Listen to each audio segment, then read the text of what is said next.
Sorry, I got carried away. I must look a fright. Well, fine.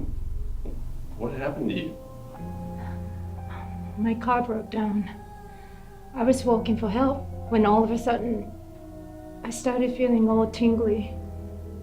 I don't remember anything after that. You must have been struck by lightning. We should get you to a hospital. And waste a beautiful night like this. Hi, this is Steve from PixelBump. Welcome to our new tutorial on how to get the Sin City look as seen in the film Sin City and the new Sin City, A Dame to Kill For.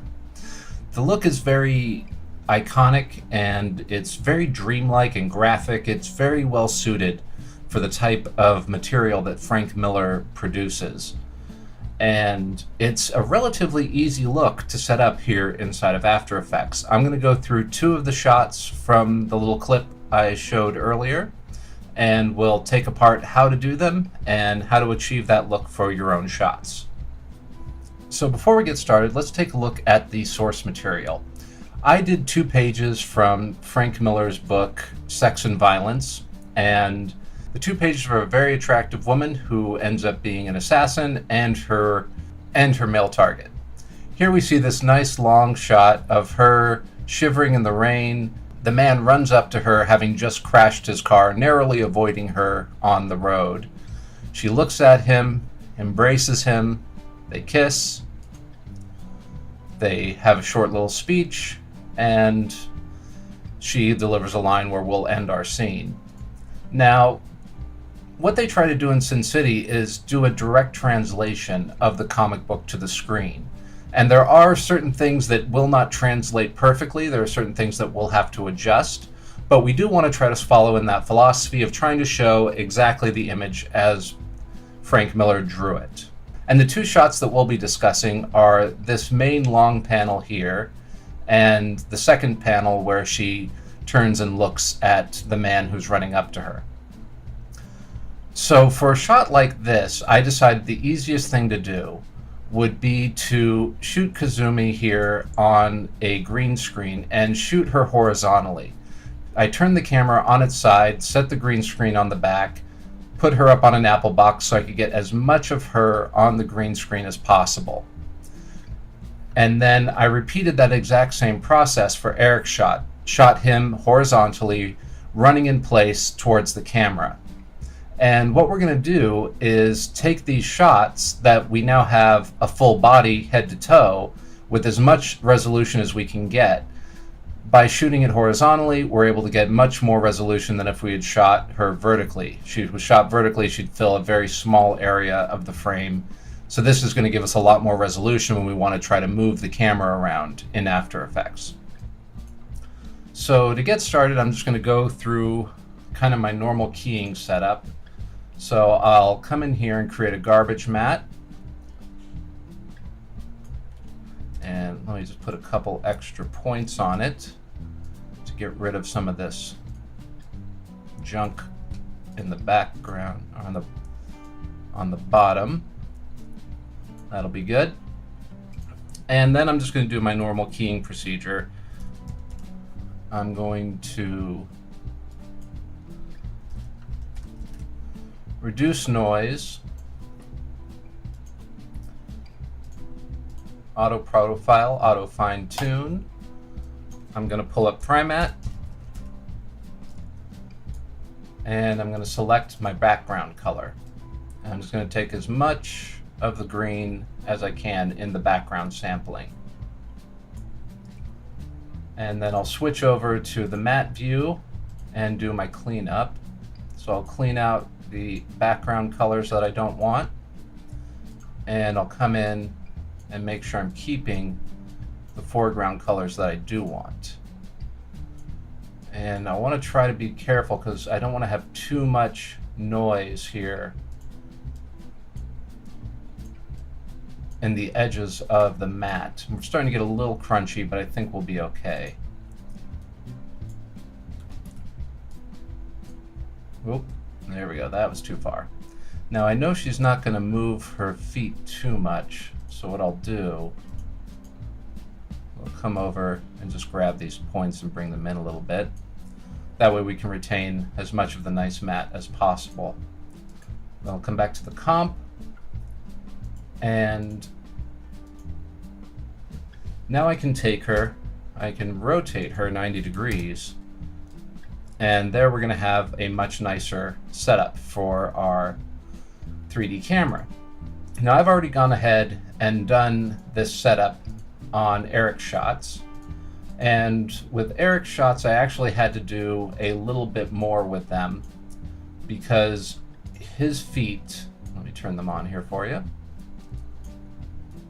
his feet actually went farther than below the green screen here, so I had to do a little roto brush on them and combine them up. But it was the exact same process you just saw me do with Kazumi's shot. And I didn't want to have to do both of them for you. So let's go ahead and get these guys set up in 3D space. Now, so I'm going to switch on their 3D layers, and then I'm going to position them. Now, I'm going to take Eric's, and I'm going to push him back a pretty good ways, about 10,000 units back. And then I'm going to go ahead and create a new camera. And I'll just go ahead and make this a 50mm camera. I'll enable depth of field. I'll say OK. Move my camera to the top. And now I've got them both in a 3D space. I'm going to zoom in a bit here because I'd like to start with Kazumi a little more in frame here. And I'll go ahead, bring up my position of my point of interest, and I'll set a couple keyframes. Then I'll come down to the end and we'll just track down her body until we get to the bottom of her mat. I'm going to take Eric's position and bring him right here, right behind her. There we go. And I'll set a keyframe at the beginning of his layer here. And I'll set another keyframe here, maybe about 5,000, so let him get about halfway up. And you can see he's too high right now. So I'm going to click on the position, and you'll see that both of my position keyframes have been highlighted. So now I can move them together. So when I move him horizontally in one, he'll stay moved horizontally in the other. And that should give us a little more. That'll give us an easier time of moving him around because we won't have to adjust both keyframes simultaneously. I think I'll bring him a little closer just so he feels like he's really catching up to her. And let's check out our beginning position here.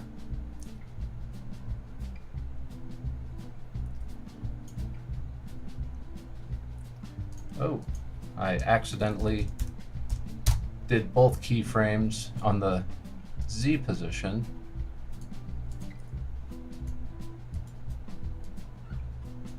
All right, so that's good for the moment. We won't really know until we have the rest of the scene in how this is really going to look, and we may want to adjust a little more later. And if we look at our reference again, we have a heavy rain. We've got some sort of ground that they're on and a wooden guardrail and a nice old 50s car in the background. So what I'm going to do is I'm going to come down, and I made a few assets. And the backgrounds and the looks of the films are a lot more filled out than the original comic in most cases. Sometimes it does get this graphic and simple, but most of the time they kind of up the ante. Again, when it translates, you don't want the film frame to be quite that bare. It doesn't look right. So they kind of did what I call the high-end game look. In the backgrounds, they don't look real.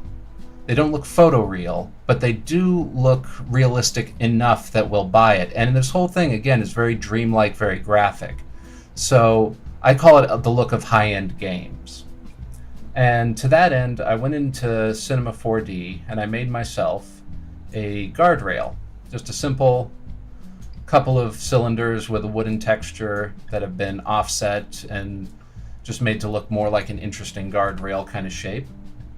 And what I'll do is I'll go ahead, switch on its 3D layer, switch on its motion blur, and I'm going to push this back, let's say 11,000 units. So it's pretty far back there. And then I'll scale it up so that it'll fit here in our last frame. And I'll go ahead and position it down for a bit here. And then I'll bring in our ground layer. And very similarly, this was just something I made very quickly in 3D. It didn't have to be too high detail. It's going to be color corrected and shadowed and treated. And once it is, this is going to look really great as our ground layer. So again, I'll come into its position, and we used 11,000, so I'll do 10,500 for its position. And again, scale it up until it's going to fit the end of our frame. And bring it down somewhere around here maybe. And we can go ahead and bring down our guardrail a little bit. Bring that down a little more. There we go. And the last element from the comic was the car. And I went ahead and rendered out a nice little car model here. Now, for all of these elements, you don't have to be using 3D elements. You could use pictures and rotoscope them out in Photoshop and then bring them in. I chose to go with 3D because that's very similar to how they've made all these elements for Sin City. So again, we'll go to our position, turn on its 3D layer, turn on its motion blur, and I'll go with 10,750, so it's in between the ground and the guardrail post. And then let's bring down its position. It's a little small, so I'll scale it up until I feel it's a good size. And let's go ahead and take that rail and bring it down a bit. That's looking pretty good. And let's see. So yeah, my fear was that now that we've pushed all this down, Eric is going to look a little high in his original approach. But I like pretty much where he is here. I'd like to move him over a little bit, just so I can see a little more of that front of the car. And I'm going to come back here to where he starts, and I'm just going to go ahead and bring him down. And maybe move him over this way a little bit, so it looks like he's running more around the car and in to frame. That looks pretty good. Okay, so we've got most of our elements in here, but now here comes the part where we get to make some decisions as artists ourselves. The first decision I want to make to fill in this frame is to add a nice cloudy background.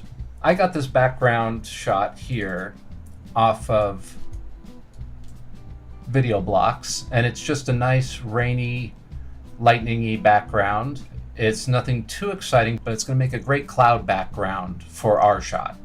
So again, I'll come in here, I'll turn on the 3D, I'll turn on the motion blur. We're a little short, so I'm just going to stretch it out a bit. And I'll go ahead and turn on its frame blending, so that way all the intermediary frames will be nice and smooth and we won't have any jumpy or blocky, stuttery motion. And then I'll go ahead, come down to my last frame, and since we've got everything pretty far, let's go ahead and go 15,000. So we want this to be really far in the background. And if I come back to the beginning, let's scale it up just a little bit more. So I'd like it to cover the whole shot. All right, so that's pretty good. Let's go ahead and just see how that camera move is working with our elements. All right, the motion of this is looking pretty nice. I'm enjoying a lot of it. And Eric does have a nice run forward motion, but we're just not seeing enough through her legs yet. So I'm gonna come into my camera and I'm just gonna zoom in a little more. So so we can see a little more through her legs. Bring that shot up. There we go. Now we can see a lot more of our background detail. Get our car in here a little nicer.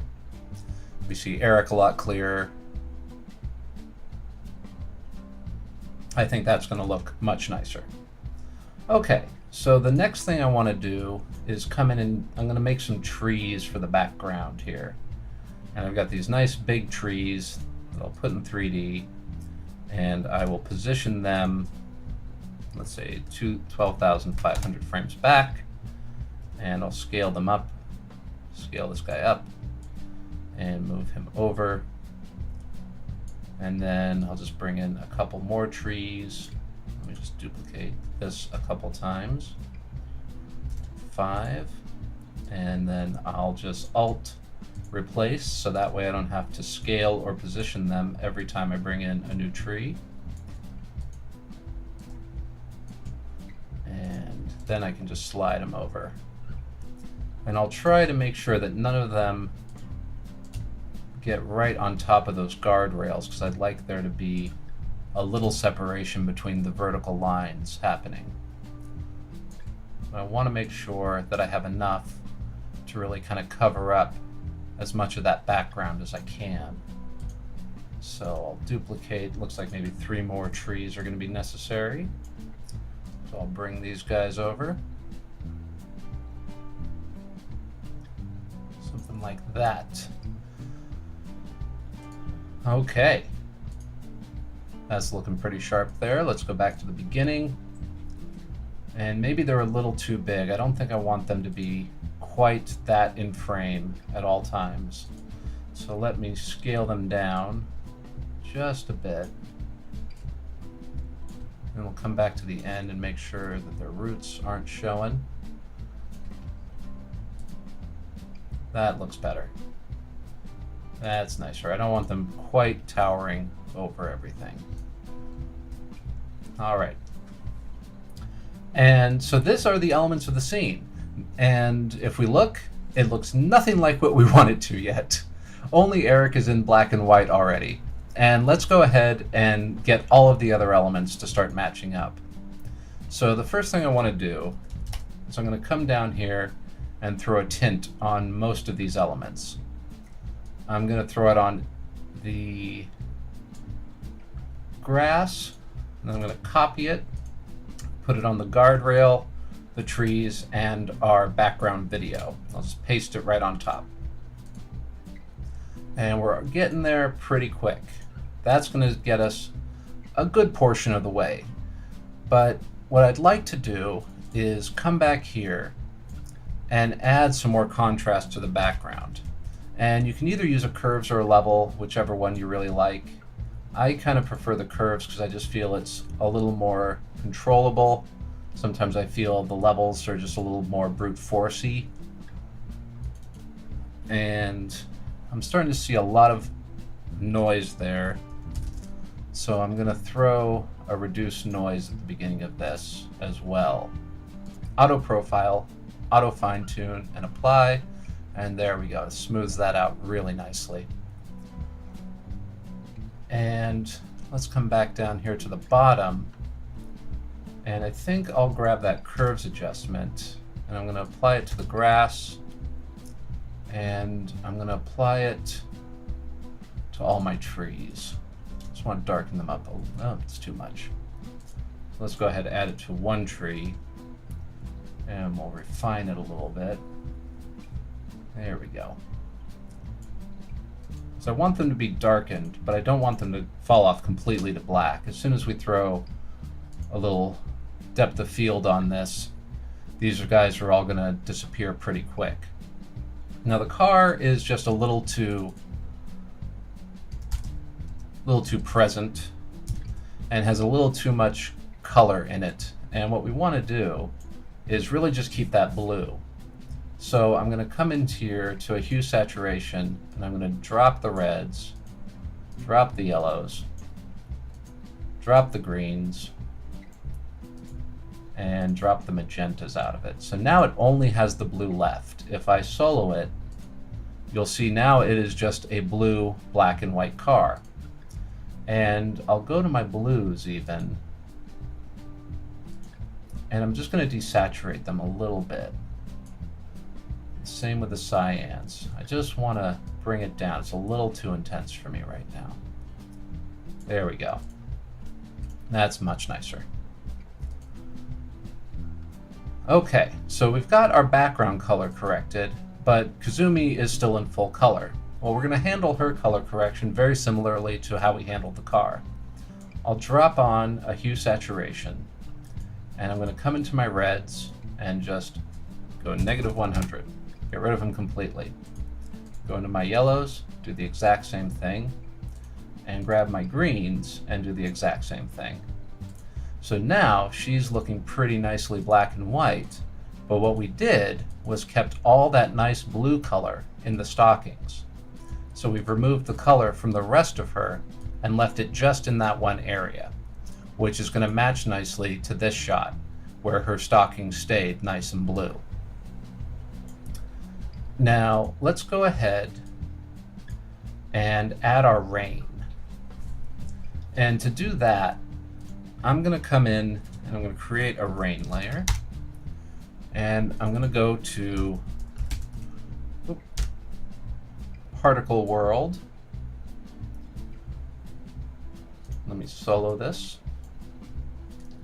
And you can see it's already using the camera object that we have.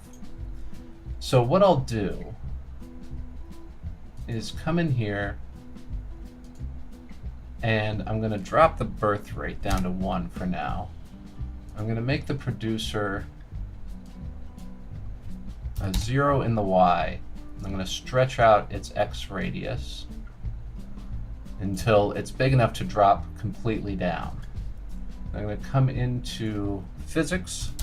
I'm going to turn off velocity, but I'm going to keep my gravity on, and that's going to give us particles that should just drop straight down the whole time. And then I'm going to take my producer and I'm just going to bring him up until he's out of camera frame here at the beginning. And there we go. So that's looking pretty good. But I want the rain to be there from the beginning, so I'll just move my layer over and pull out the end, and that'll keep us with rain particles the entire time. And when they get down here, they seem to be dying off, so I'm going to go ahead and keep their longevity up. And I'll come into the particle color, and I'll just start with white, and I'll end at a nice light gray. And that's going to work for the beginning. All right, and now I can just add these on top, and they look horrible. Just as they should. They should look horrible right now. What we want to do is come in here, let's reduce their opacity a bit, and let's go ahead and make these ones the ones behind Kazumi. So they'll be falling there. And what I'll do for these ones is I will add a little camera blur to them. This is one of the times where I'm really going to not use fast blur a lot. I'm going to use the camera blur. So I'd like it to have a more cinematic fall off so it'll match our depth of field a little better. There we go. Something like, yeah, 5 is pretty good. Drop them down to 40. And that'll be a nice background layer of rain. But it's falling straight down. And here again, we've got a little more angle to our raindrops. So I'm going to come over and I'm just going to scale this guy up a little bit. And I'm just going to rotate it until I have more of an angle on my rain. And I'll scale them up a little more. Make sure that it's all filling. There we go. That's better. And then I'm going to come in, I'm going to duplicate this guy, I'm going to bring it to the foreground. I'm going to turn off my camera blur for a moment, or maybe just reduce it down to something much less. And what I'm going to do is I'm just going to scale this guy up a bit more and probably drop its birth rate down. And there we go. Now we're starting to get this nice graphic-y, straight-lined look, which is very similar to what we see in the comics. So let's go ahead and add just a couple more flourishes here. The big one I want to add is a vignette. So I'd like to make this feel a little more lit, as if somebody came out there with some lights. And I'm going to put it behind the Kazumi layer, but in front of everything else. And let's go ahead and grab our ellipse mask, do something like this. And we'll subtract it and then feather it out a whole bunch, maybe 400 pixels. That's pretty good. And then we'll just reduce its opacity to maybe 60, maybe 75, 80. There we go. That way we're focusing the eye on this area here in the center and not so much on the areas around it. And I think what I'd like to do is actually duplicate my rain layer one more time, drop it behind Eric, and in this one I'm going to take that producer and I'm going to move it back just a little bit. Let's go to the top, make sure we didn't just cut ourselves off, which we did. So let's take it in Y, bring it up, and I'll take the midground layer, bring it down to maybe 0.7, and the background layer maybe down to 0.5. This way we just have a nice amount of depth to that effect. And let's go ahead and take a look at that.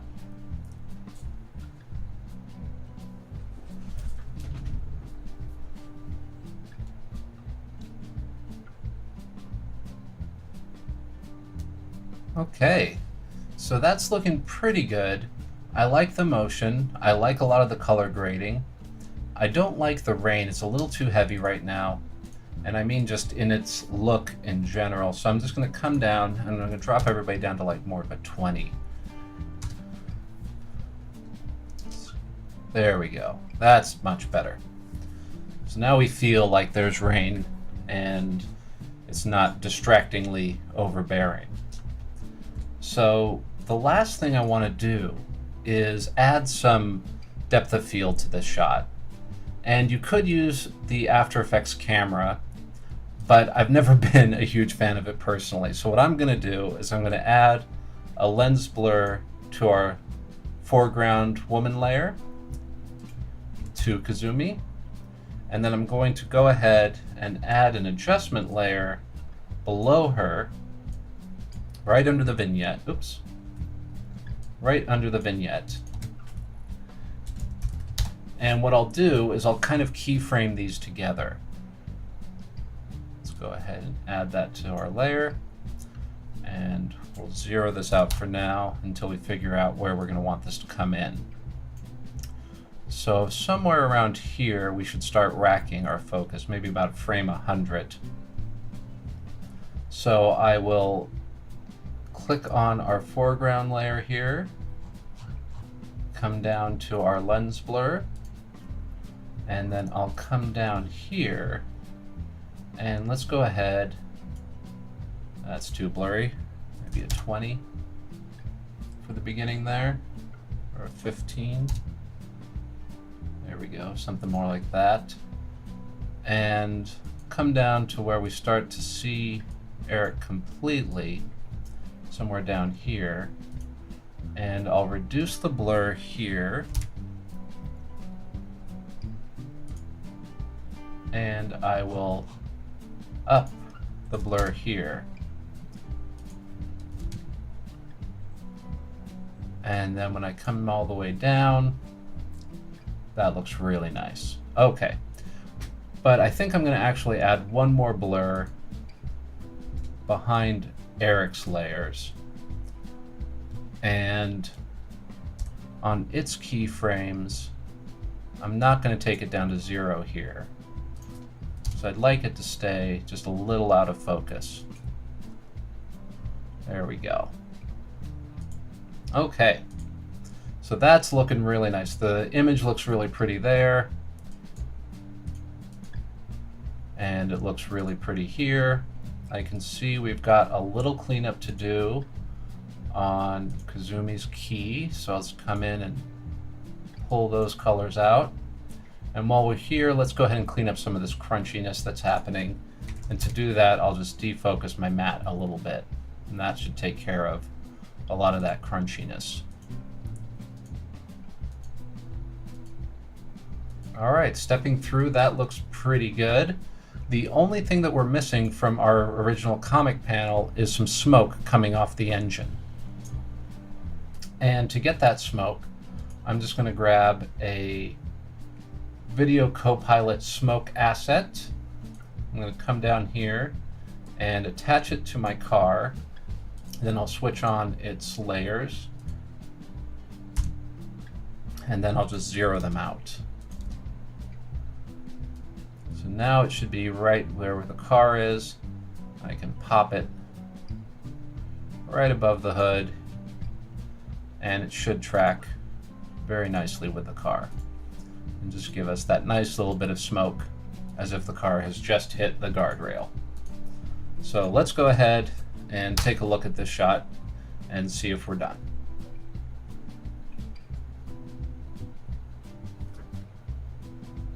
Okay, I think this looks really good. I think the only thing I want to change at this point is to play with my vignette a little bit. Like maybe pull it in a little more on the sides and the bottom, just to keep that focus nicely on Eric in the background. But that's it. I think that's our first shot. So for our second shot, we're going to use this one of Kazumi turning and looking in camera. One thing I did do is spray down the actors with water, which was not only fun to do, but when we add the rain later, it just really gives you a nice impression that they're in the rain while at the same time most of them is dry. So again, it just adds to that very dreamlike state that the film lives in. So I'm going to come in and I'm going to come in and just do my usual key setup real quick. So I'll throw on a reduced noise, I'll auto profile, I'll auto fine tune. I'm going to add primat, and I'll select my background, and then I'll come into my matte, I'll clean it up, clean that background up as best I can here. Still see a little bit of junk here on this side. There we go. And I think my foreground actually looks pretty good, so I think we're okay there. So now I'll come back here, and I'm gonna go ahead and I'm gonna throw on the spill killer. And unlike the last shot, we're gonna bring some of this color back a little later, because the character has these piercing blue eyes. And one of the fun things they do in the film is play with how much color they bring in at certain emotional moments. And I think we're going to bring up her color, make her eyes blue, and bring in just a little bit of the skin tone. So to do that, I want to make sure I don't have any extra green in there. So that's looking pretty good.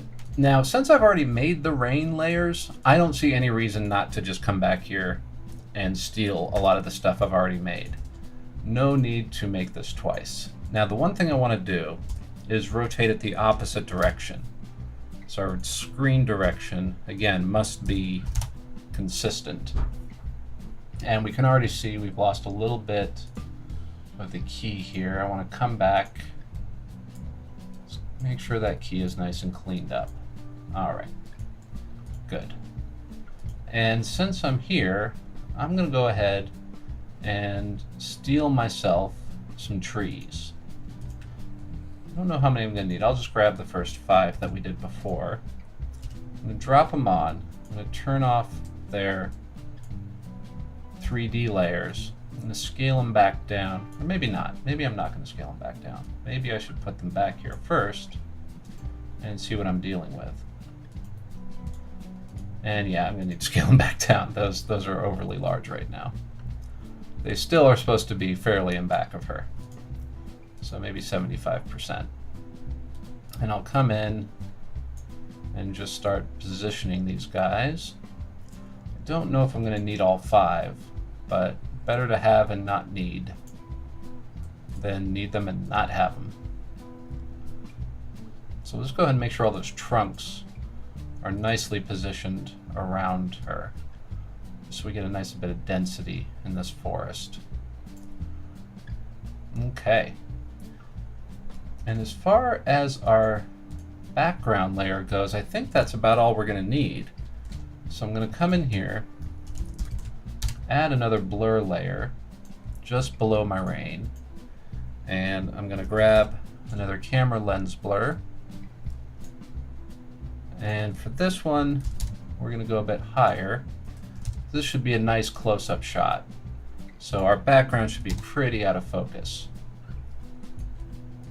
Let's go ahead, move these down just a little bit. Let's create a nice, interesting background. And I'm going to grab, there we go. But I don't want the exact same shape I used last time.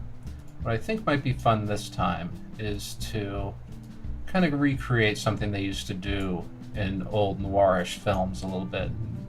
Some of the German expressionism is just kind of create this pool of light. There we go. Just gives that background a little more feeling of being lit. And let's go ahead and just bring this guy down a bit. We don't want to lose everything in there,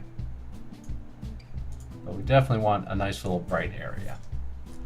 Okay, now we have to figure out where we're going to have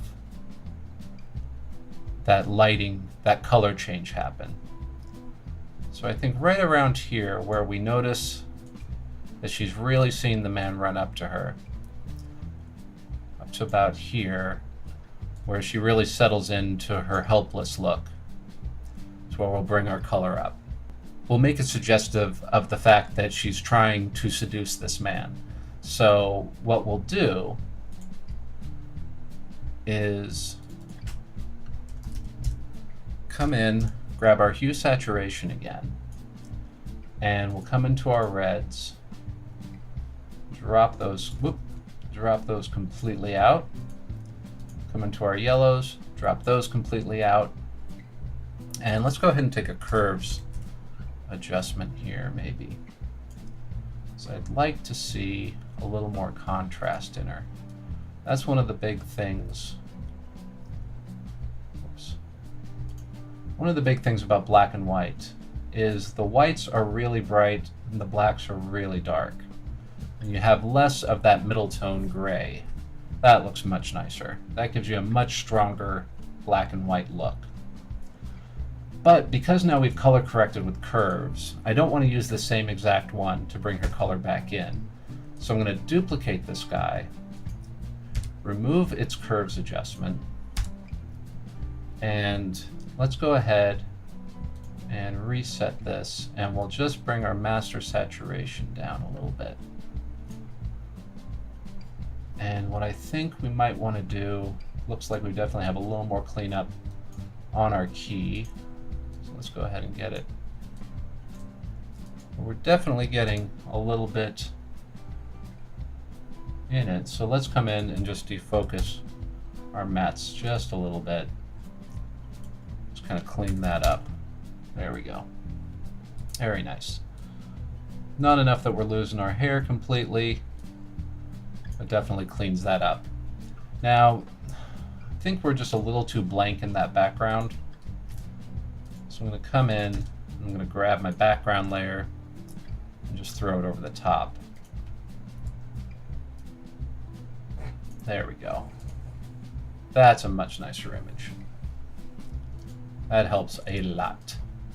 Just turn off its 3D. Oops.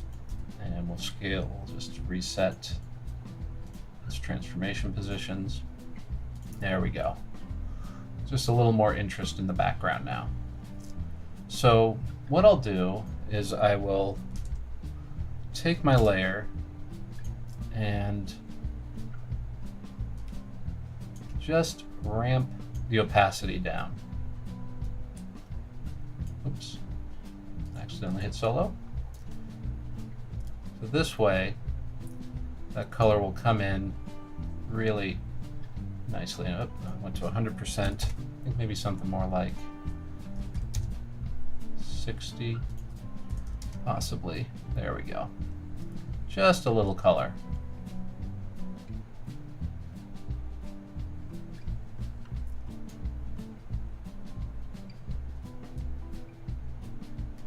There we go. Now the last thing we have to deal with are the eyes. And that's going to be a really simple track because her eyes have these beautiful white highlights in them.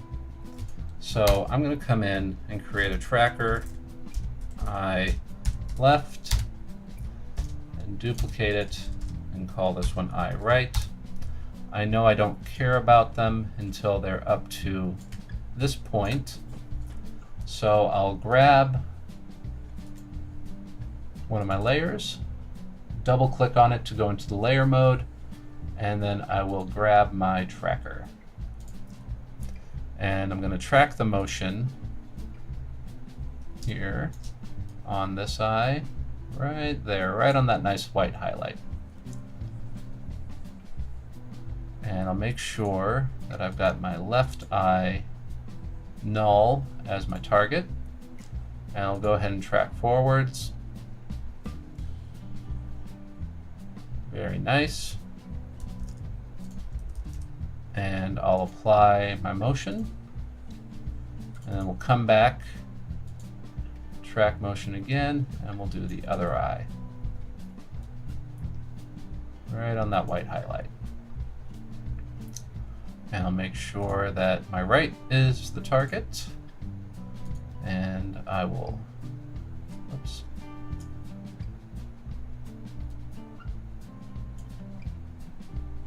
And I'll go ahead and track forward again. And apply.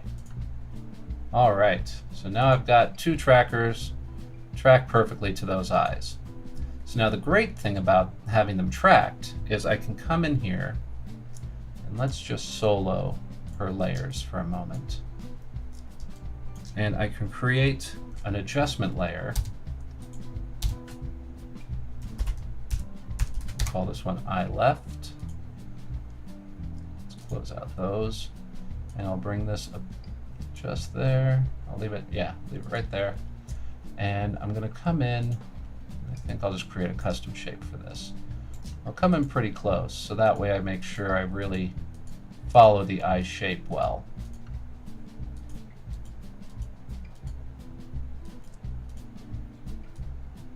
There we go. That looks pretty good. And then I'm going to come back and I'm going to create a second shape right along here. Let's round that out just a little bit. This is going to be her pupil. And what I'll do is I will just subtract from the top one. And I'll feather them both out, maybe 5 pixels. And then what I can do is grab a tint effect, drop it onto that. Let's zoom back in so we can see what we're doing here. And in the blacks, I'm going to come in and make that a nice pale blue. And let's find a good transfer mode here. I think screen is going to look pretty nice. So we want that to really be a piercing blue. And I think we want to fix our mat up just a little bit. Oops. Right here. We're losing a little too much. And let's bring them in just a little bit. Don't want it to be too crazy. There we go. And now that I have that set up, I can come in, duplicate it, call this layer I right, and I will delete those two masks, turn off my effect for a moment. I'll come in, trace this eye, and just the same thing, we just want to make sure we get the shape really nicely.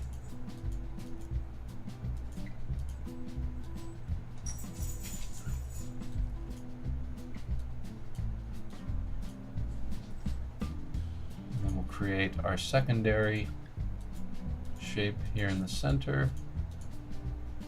Unfortunately, on this side, we don't have any color guiding us, so we're just going to have to kind of guesstimate and then adjust as necessary. And we'll go ahead, try the same settings here. We'll go with a 5 pixel blur or 5 pixel feather. And we'll bring in its expansion just a little bit. Then I can turn this color back on, set that guy to subtract. Now if I pull back, I think that pupil needs to move over just a little bit. It's a little too centered. She doesn't look like she's looking at the same direction with both eyes. There we go. That'll probably be better. Yeah. All right.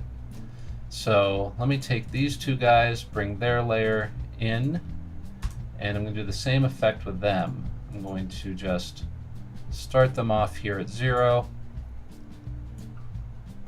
And at the end, oops, I did not attach my eye mats here, so let me just quickly attach those to each one of their trackers. And now we have these very piercing blue eyes on our model. And I think maybe 100% is just a little too high. I want them to be piercing, but I don't want them to be completely distracting. So 80%, that looks much nicer. So let's go ahead and turn off all of our effects. Let's hide our nulls. And let's take a look at this shot.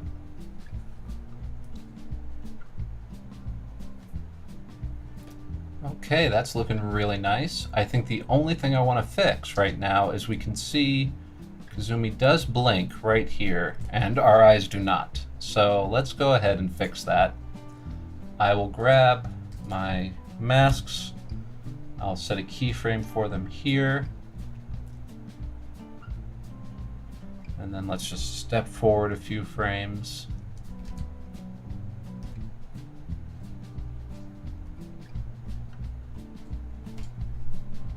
Go, set a keyframe when they come back to where they're supposed to be, and let's go ahead and just solo those layers so we can work a little faster. And just have to clean up a couple of frames here, so not a huge deal. Oops. Let's go ahead and lock our pupils, because the pupils should actually be fine. What we want to fix is here with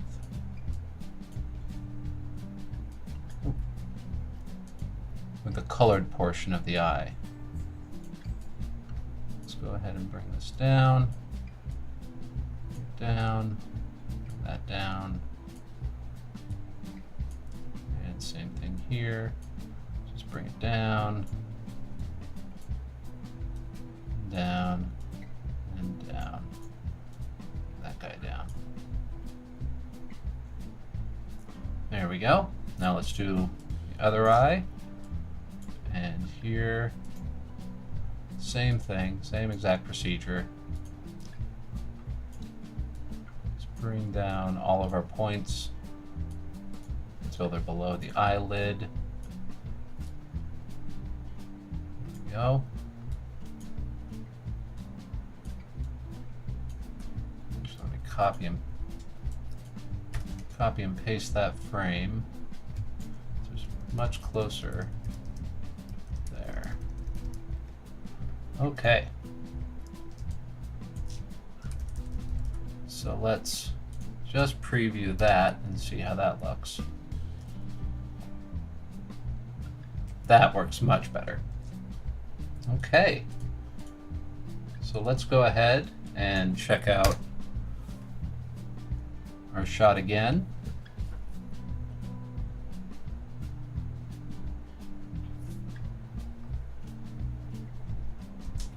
And there you have it. That is how a lot of Sin City was done. Now they do some more advanced things with 3D camera tracking, but almost every other process is exactly the same as this. So, all right, and that about brings us to the end of this tutorial. I hope you've learned something you can use in your work. If you have any questions, please hit me up on Twitter or Facebook or in the comments. Thanks so much for watching. Go and create.